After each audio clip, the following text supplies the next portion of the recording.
Welcome to Heartbreak and Hope with Pat Barbarito, the show that explores how to build up or break down any relationship with confidence, clarity, and compassion. Today we have with us Dr. Renee Alsarraf.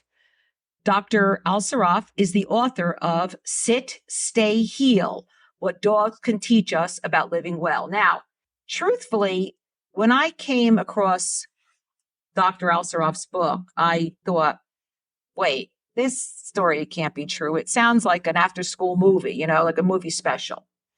And the reason is that the plot of the book or the story is, quote, renowned veterinarian oncologist, which she is, who has an extraordinary gift of locating cancer in dogs and treating them, finds herself diagnosed with metastatic cancer. You can't make it up. That interested me, not so much the dog parts of the story, but the fact that she at 51 is diagnosed with the very disease that she treats. Dr. Alsarraf's book and story and journey has been discussed on Kelly Clarkson. She's been interviewed on Good Morning America. Her book made it as a finalist in Malcolm Gladwell's selection of interesting books. So there's been a lot of buzz about this. So welcome. Thank you, Pat. It is so nice to be here. It's great to be with your listeners. I really appreciate it. Happy to have you. But first of all, tell us, why a veterinarian oncologist? How does that happen? So I have wanted to be a veterinarian ever since the age of 7, and I have never wavered. People, including my own father, have tried to talk me out of being a veterinarian. It's much more difficult to get into vet school, fewer vet schools. You'll make more money as a human physician and you can just have a lot of pets. But none of that dissuaded me from my calling and doing something that I love. Well, in your book, you talk a little bit about the heartbreak that came with your parents' divorce and how you found solace or warmth in animals. Talk to us about that, if you would. Oh my gosh, it was almost as if my dog validated me. It was back in the early 70s. And at that point, people weren't really getting divorced yet as much as they are. My mom had been a stay-at-home mom. She had to go back to work and I was left taking care of my brother, except I was quite young. And to be able to have the security of my dog, the companionship, the unconditional love. My parents did the best that they could, but in a lot of ways, the kids were afterthoughts at that particular moment in their lives, but I was never an afterthought in my dog's life. And it made me feel seen and he made me feel loved. And it was that security that helped me to then venture out into my childhood world. So here you are, a young child in a family that is confusing, sad in many ways, and you're able to cling to a ray of hope. Mm-hmm. And people find hope, I think, as children in all kinds of ways, siblings, music, a passion. But I must say, I don't know anybody who has found the kind of hope you found with your dog and then pursued it professionally, not only pursued it, but with a specialty. I think, for many veterinarians, probably not all, but for an awful lot of them, it's really a calling. Many of us have known from, young childhood that we have wanted to have a life as a veterinarian. For me, it's not just a job. It's not even a profession. It's part of my identity. It was always something that I knew I just had to do. My father was actually sort of a world-renowned medical oncologist. And while he never brought his work home with him, I always thought perhaps there was something about oncology that was just, in our DNA, so to speak. When I was a sophomore in veterinary school, that summer, I did an externship in New York City at the Animal Medical Center. That was back before computers, people, so I'm showing my age. But when we found out about information on a bulletin board with, there was a piece of paper and a tack in it, and the Animal Medical Center had opportunities for externships in different fields, kidney disease, heart, internal medicine, and I applied for oncology or cancer, and I was really fortunate to get it. I don't know if just because I had no competition, because who wants to do cancer for their summer? But that changed the trajectory of my career. I knew that I wanted to devote my life and my career to treating animals with cancer, to sometimes participating in clinical trials that help advance cancer treatment for animals, but also for people. And I've never looked back since.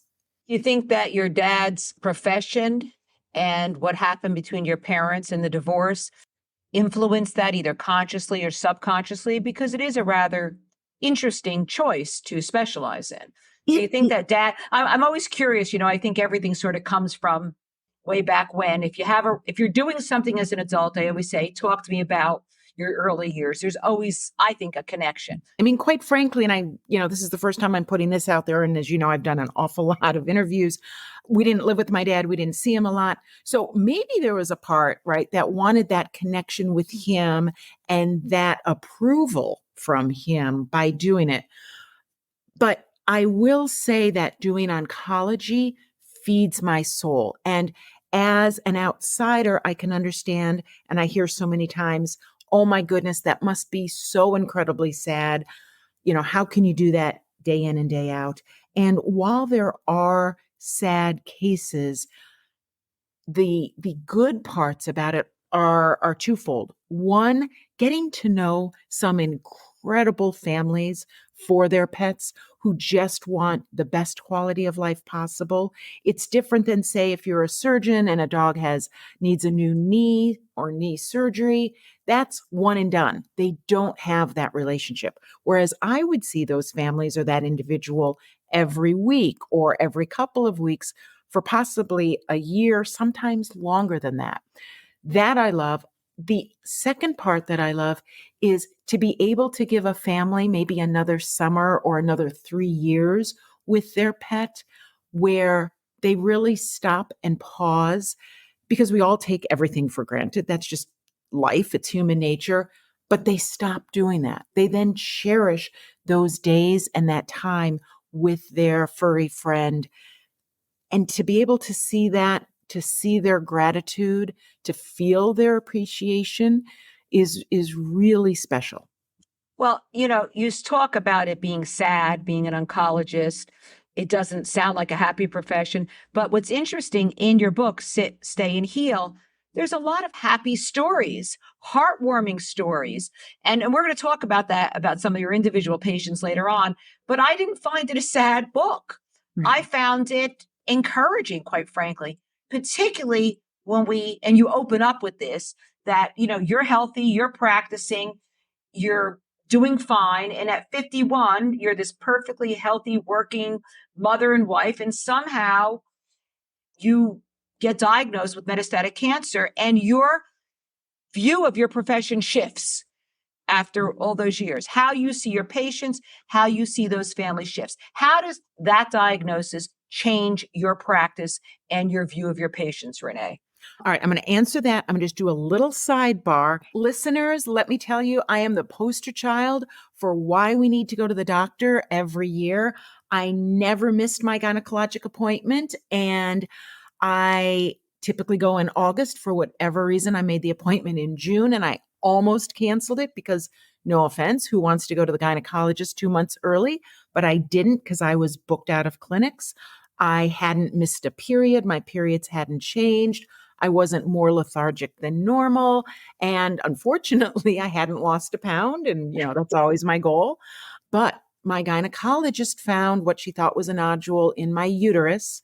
I had a biopsy, and a week later, I had surgery. And at the time of surgery, they found metastatic disease. Are you telling me there's no history? You didn't have a history, your mother, Zero. aunts, uncle, none. And you were Zero. 50 years old. Correct. Right. Correct. And I get Who wants to go to the gynecologist, right? Although my gynecologist, who was a guest on our show, Dr. Amateo, was my good friend. And if he wasn't my good friend, I don't think I'd want to go either, because we get to catch up and gossip a little bit. That is shocking to me in and of itself. No symptoms. No symptoms, and already had spread, which then meant I needed to have 25 treatments of radiation and many months of 3 different chemotherapy drugs. But thank God I went, right? And thank God I even went those 2 months early. I do think, especially if Dr. Mateo, your gynecologist, is listening, when a dog comes into the clinic or a cat, they're at the end, when they're good boys and good girls, they get a little biscuit or a little treat.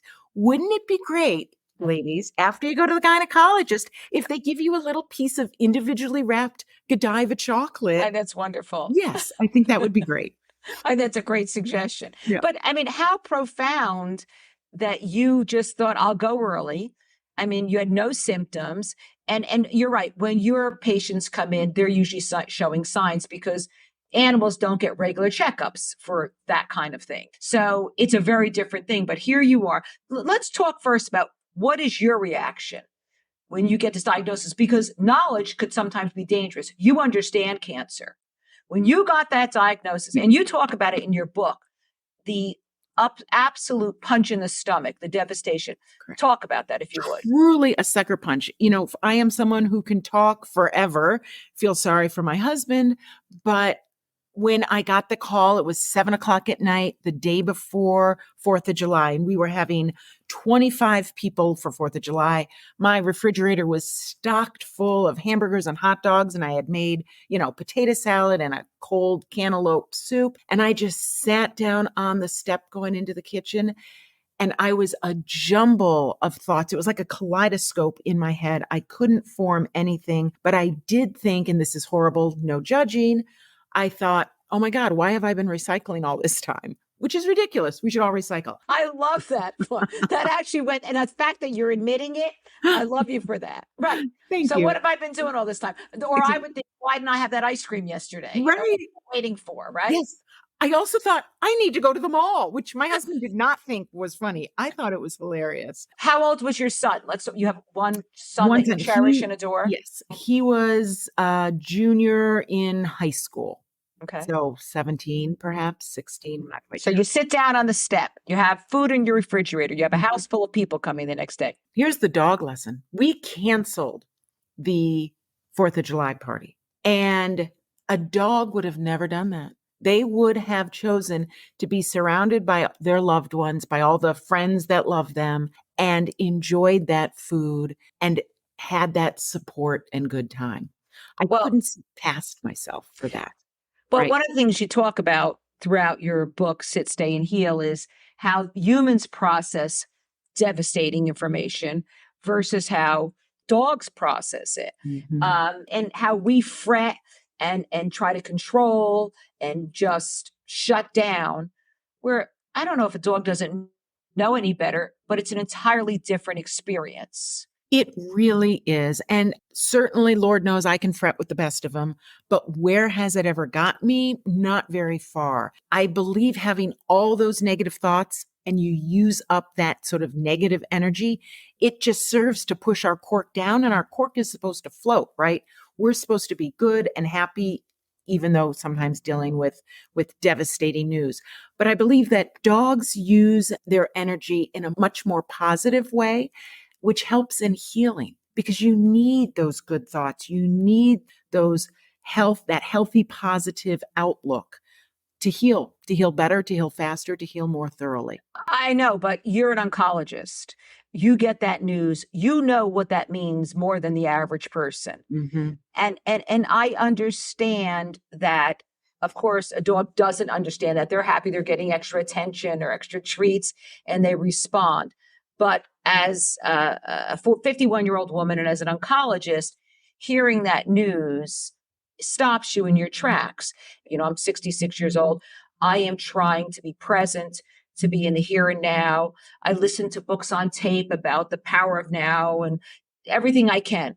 I can't get beyond tomorrow, the next day, the following day, worrying about everything, controlling everything. Right now, as we're taping, I'm thinking about the fact that my daughter is on a plane home from Italy, and I am so tempted to look at her flight information and see where she is so I can control it. But I'm resisting it Right. because we're recording.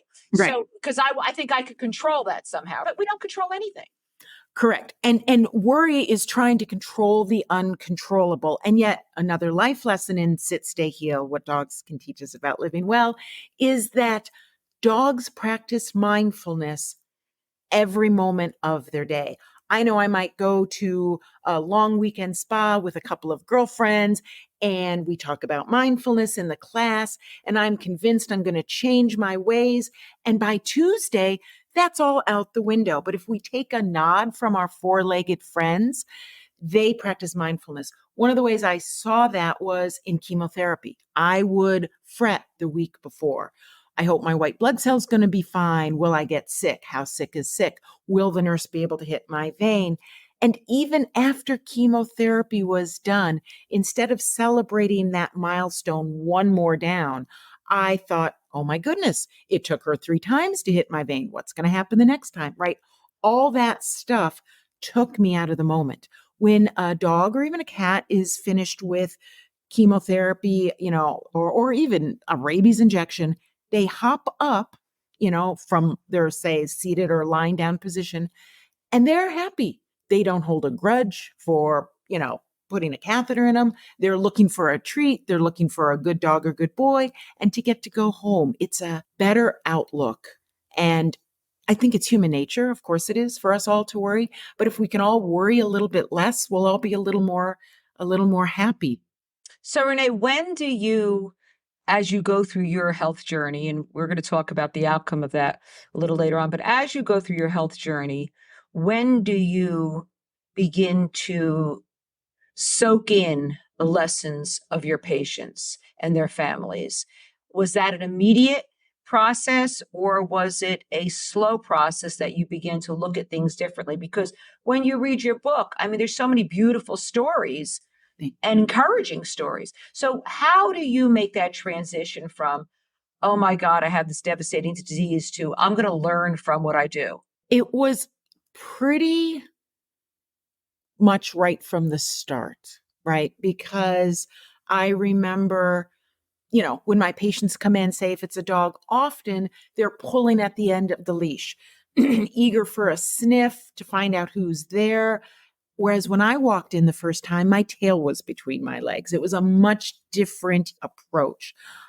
I do believe that knowledge is power. And so when I am consulting with new pet families and their animals, I feel that it's my job to give them as much information about the disease process, the treatment, side effects, prognosis, and then for them to make the best decision for their family.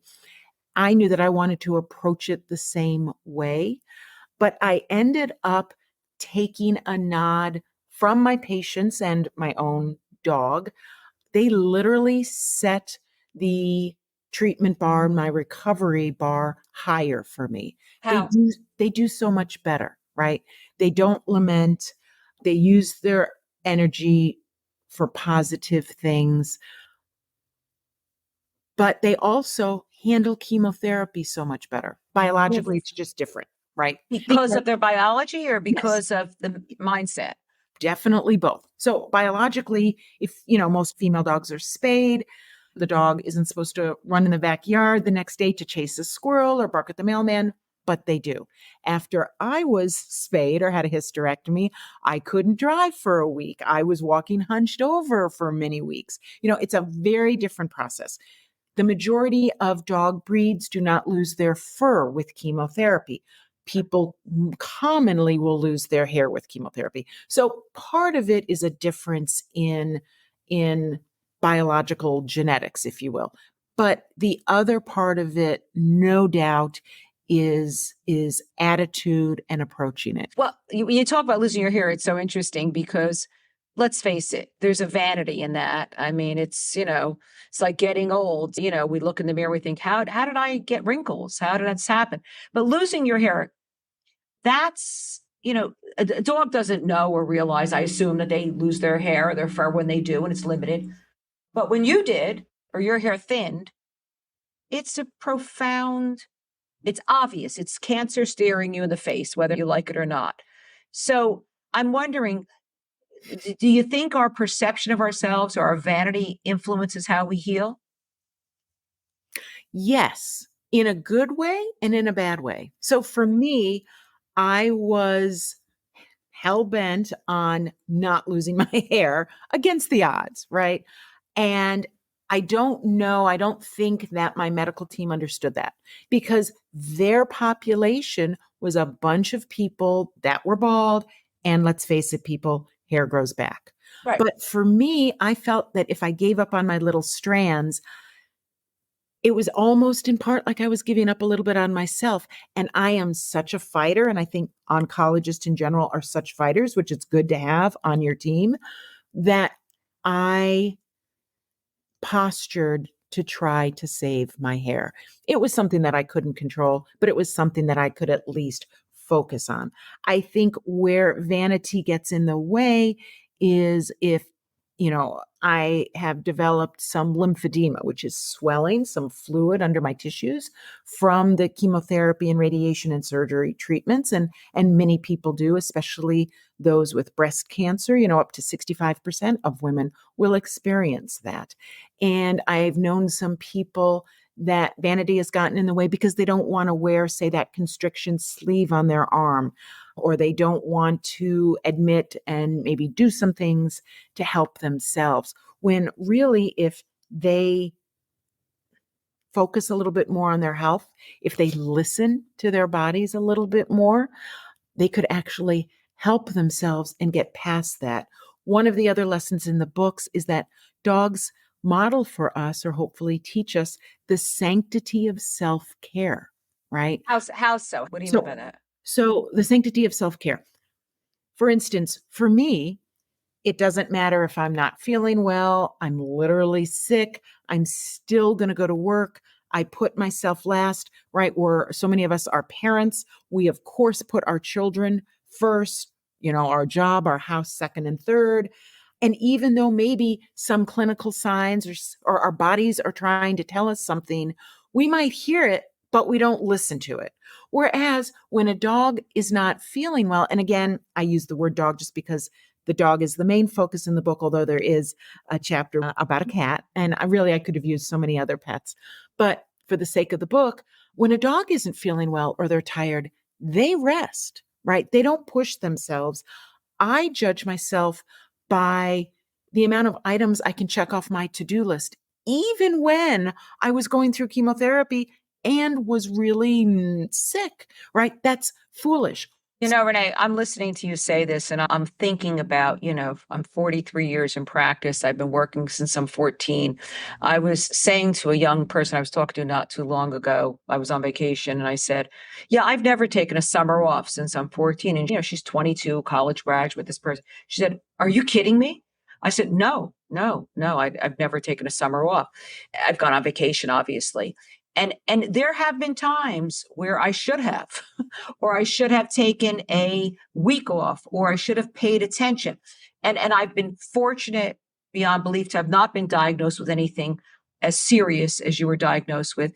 But what is it? And I want to say, especially about women, I'm sorry. And many times women with careers that makes us say, I can't do it. Because I will tell you, after all these years, I've been a lawyer for 43 years. I feel guilty if I don't come into the office, even during COVID. Right. And what is it about us, about women, about people that really don't nurture ourselves the way I think we should and the way we need to? Right. It's counterintuitive to not.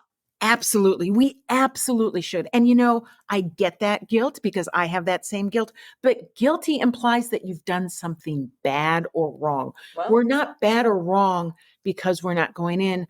I think as women, we juggle so many things, wear so many hats. We, in general, are often the primary caretakers for our kids, whether we are working outside of the house or in the house. We are running the household.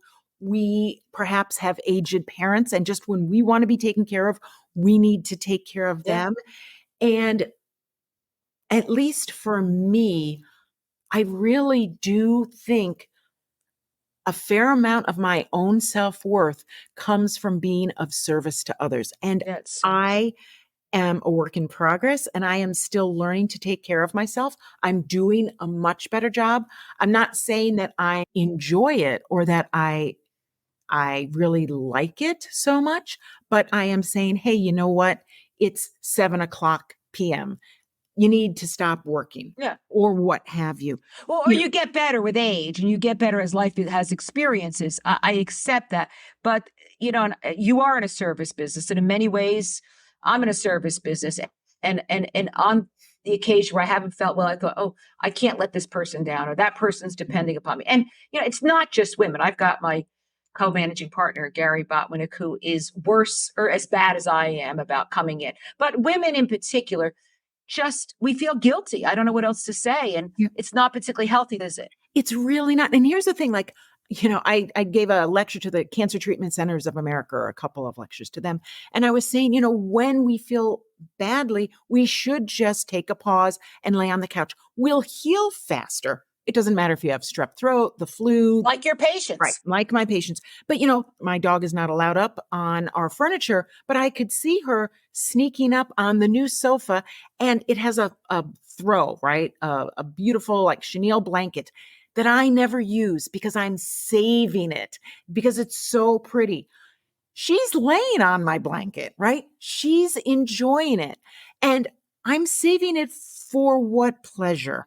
I should enjoy it. It's why we're here, to, I believe, actually help people, but to enjoy why we're here. No, we're saving everything. I just had part of my kitchen redone and the white bench is in there. And my daughter came home and she lives in New York and said, Mom, are we allowed to sit and cook in here? I said, well, and I actually hesitated and I thought, what is wrong with me? What am I saving my bench for? It's so ridiculous, but we all do that. Yes. But you're right. Our animals don't. One of the things I think that was particularly interesting that you write about and you speak about is the power of the waiting room. I love this discussion that you've had. Can you just talk to our audience about the power of the waiting room?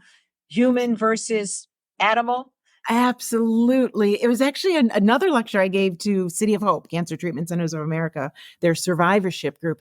And if you think about a veterinary waiting room, it is loud, it is busy, it is noisy. I might be sitting next to someone, me as a pet parent might be sitting next to someone, and my dog is at the end of the leash trying to get to know that person next to me. But people talk in a veterinary waiting room. And say at first, my dog goes over and I pull back on the leash, right? Don't bother the stranger. But eventually my dog wins out, or the other person pets my dog and we start to talk. In the human waiting room, certainly at my cancer treatment center, and certainly in other waiting rooms I've been to and other people I've spoken to, it's so quiet. And it doesn't matter if you've come alone, come with one person, or an entire entourage. Everyone is either looking at their phones, staring down at their shoes, not making eye contact. It's like it's the New York City subway where there's a custody of the eyes.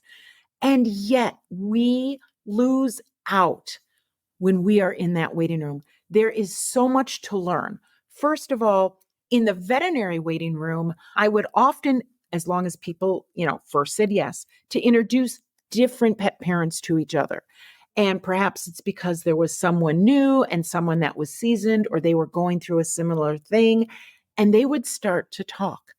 And pretty soon, those people would make their appointments on the same day with each other around the same time.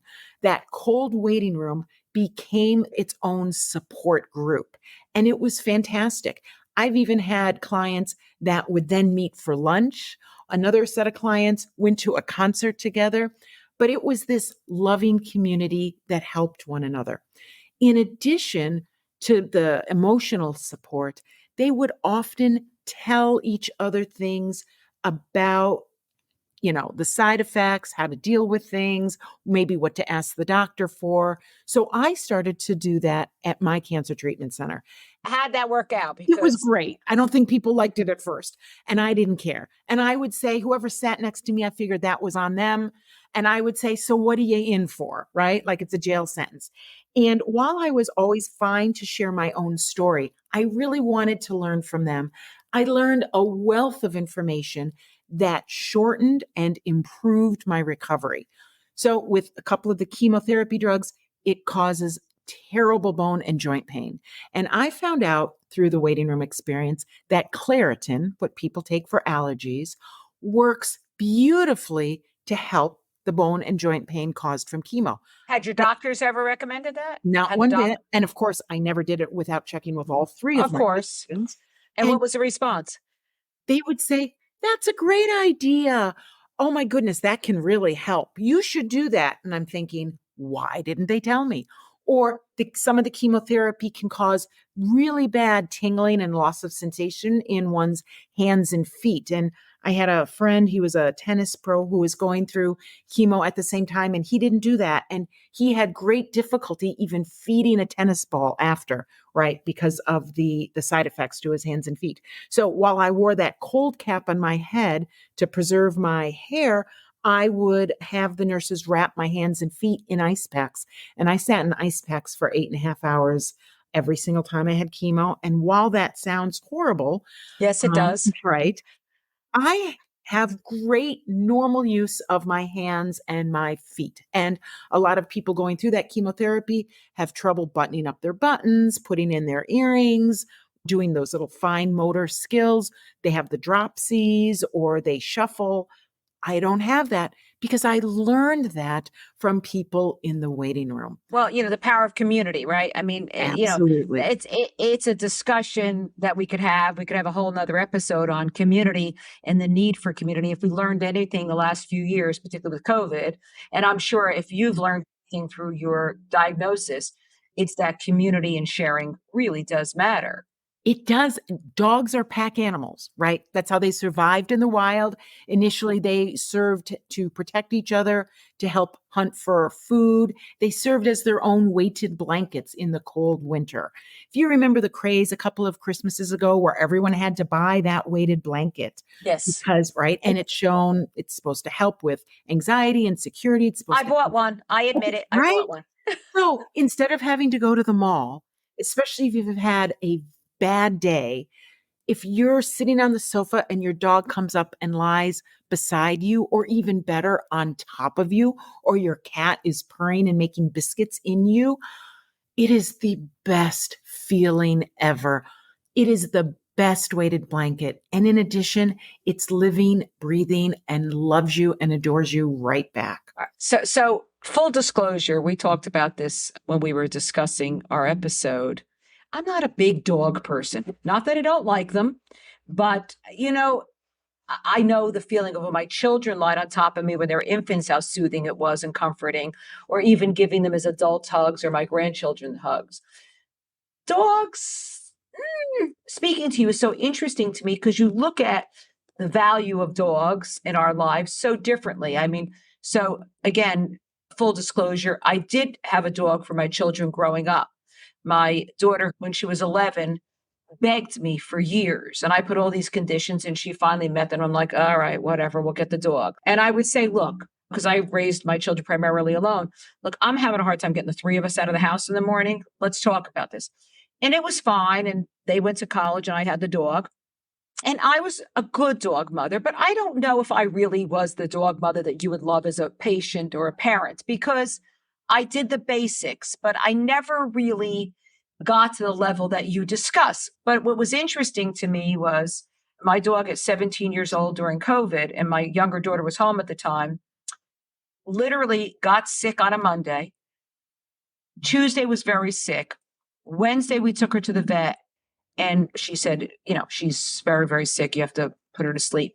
And I tell you, and I mean this, that dog looked up at me and thought, am I going to depend upon this woman to do a lot of long-term care, or am I going to go gracefully at 17? And I think that little thing, and I have to say, I never loved her more because I think she knew who her mother was, And I'm not proud of that. But the truth is, it's a different way of looking at life. Correct. But you shouldn't even think to say that you're not proud of that. I think when you first got your dog, you were in a position, as so many of us are with younger kids, single mom, working your rear end off. It was just one more thing in the mix. Bingo. Right? You didn't have the time to devote. And I also want to absolve you maybe of some of your ill feelings, your guilt, because as much as we are responsible for our dogs or our pets, they feel they are 100% responsible for us. And I believe that they have this magical quality to see us for who we really are, to see each other, even more than we can see ourselves. One of the other lessons in the book is that dogs don't judge. They don't. And we're all a bit judgy. That's human nature. We're all a bit better off if we don't. But your dog might be happy, sad, excited, afraid, but she's never going to morally judge you based on your work history, the amount of time you can devote to her, any of those things. She or he, I apologize, I don't know, was devoted to your kids. And that's really why you had her. And as hard as it is for some of us to lose a dog, they only have a certain lifespan. We all want that lifespan to be so much longer than it is, but that's just not the norm. Well, you talk about in the book, while you were getting treatment, you talk about your own dog.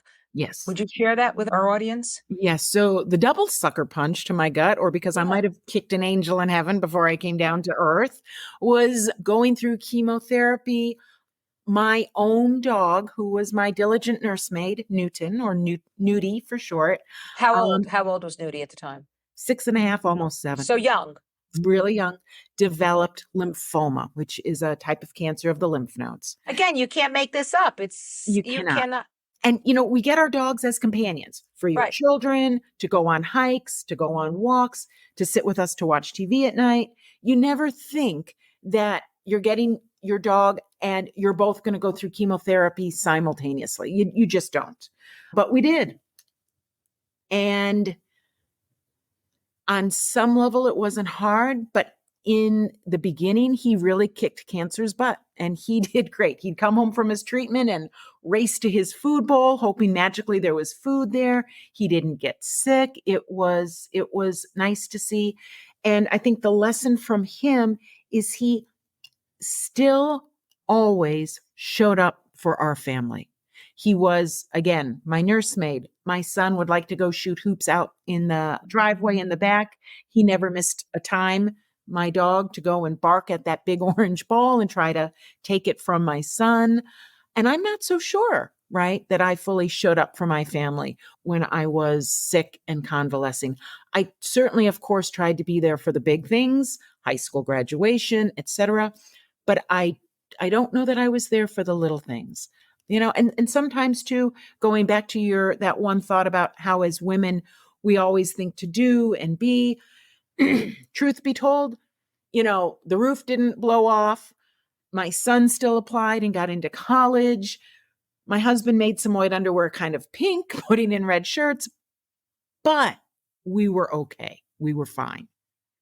You explore so many families and so many patients in your book. I'm wondering, are there a couple of stories that are your favorites? I know it's like picking out a favorite child or a favorite pet, but that you want to share with our audience. Because they're heartwarming, each of them. They really are. And sometimes it depends on the mood I'm in. It also is really interesting to get to talk to so many people because they all tend to have a favorite or a different one. I think, they're all heartwarming. Some are funny. Some are sad. Yeah. I mean, there was one where the pet parent, you found out after he was sort of cold, was diagnosed with his own illness and was wondering who's going to go first. Yes. That was sad, but it was sweet. It really was. I'm going to mention one that didn't make it into the book because there were so many others. I'm sure. And this one is really more for a lesson for listeners that do go and see a veterinarian, that do live with animals. And it was a gentleman, Mr. Lee, who was incredibly quiet and shy. He had a little Shih Tzu that had lymphoma, and that dog did great. She was in a complete remission, didn't get sick with her cancer and chemotherapy. I treated her for a year and a half, but I could never break through to Mr. Lee. He would never look at me in the face, let alone the eyes. He always stared down at his shoes. And no matter what sort of question I asked, he would give me these short, one word, very small sentence answers. And I just figured, okay, he's really quiet and shy. I love to have a good rapport, but it is what it is. Unfortunately, about a year and a half, a year and a quarter later, or a year and 3/4 later, we lost the battle for his little Shih Tzu. And a month later, I went into the veterinary clinic, and I had a big manila envelope waiting for me from the mailman, and it was from Mr. Lee. And he had written me a handwritten note and sent large pictures of his sweet dog. And he finally opened up. It turns out that he had gotten the little Shih Tzu for his 23-year-old daughter, who struggled with a lot of, I believe, of emotional and mental illness and had been in and out of the hospital. And that dog was her joy. She had actually passed away 2 months before the little dog developed cancer. And this was the only living, breathing thing he had left as a memory from his daughter. So he never, of course, wanted to give up on his dog. And he wanted to do everything for his dog, provided there's always good quality of life. What he didn't tell me, and here is the lesson, is that he didn't have a dime to pay for the chemotherapy.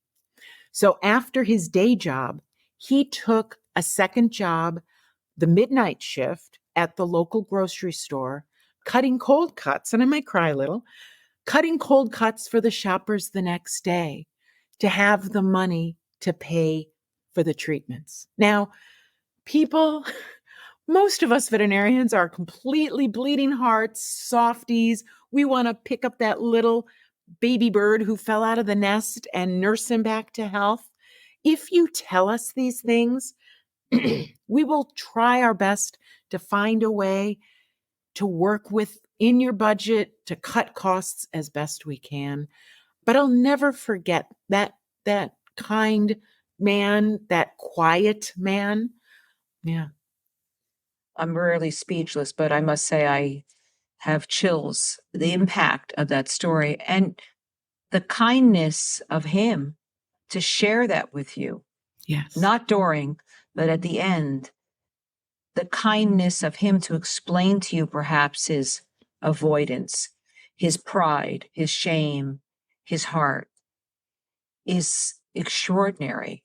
Yeah. And what a tribute to his daughter.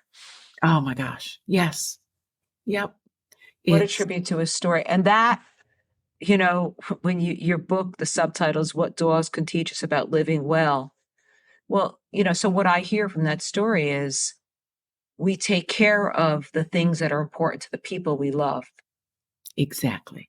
So yes, that dog was very important to him, but it was more than that. It was the love of his daughter and something she loved that we take care of each other. I mean, that's a wonderful story. I hope what the reader gets out of the book, I think the overwhelming theme is that dogs are not just incredible support and companions, but they are fantastic guides for when we struggle.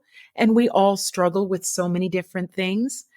And I hope that the book gives the reader a front row seat to the enormous power that the human animal bond plays in all of our lives. You're certainly helping me look at it differently. But before we go, I want to ask, how are you doing? It's 4.5 years. So they guide it based on when you last had treatment. So it'll be 5 years in December. And I did see my group of doctors in January, and they used the others. So I can't really say CANCER in relation to myself, completely dysfunctional, you know, and my technicians would say Dr. A, that's not what the C word means, but for me it did.